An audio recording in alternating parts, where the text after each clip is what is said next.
Pembagian sembako gratis dilaksanakan Forum Peduli Masyarakat Adat Papua. Aksi sosial ini sebagai bentuk dukungan kepada masyarakat menghadapi Natal dan juga Tahun Baru 2026. Masyarakat di Kelurahan Kalibobo, Distrik Nabire, Papua Tengah mulai antri sejak pagi untuk menerima bantuan sembako gratis. Mereka memilih datang lebih awal agar tidak kehabisan paket sembako. Pembagian sembako ini menjadi wujud kehadiran pemerintah di tengah masyarakat. Terlebih harga kebutuhan pokok kerap mengalami kenaikan jelang Natal dan juga Tahun Baru. Warga yang terbantu dengan kegiatan ini berharap aksi ini dapat dilakukan secara berkala.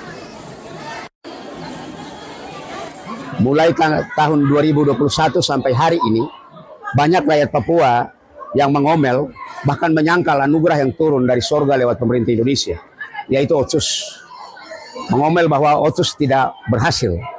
Mereka tidak rasakan. Inilah yang Forum Peduli Masyarakat Adat Papua di Nabire membuat kegiatan ini, bakti sosial ini, untuk menjawab, sedikit mengikis, menghapus kelunturan yang ada, sakit hati yang ada, yang terjadi di akar rumput masyarakat adat Papua.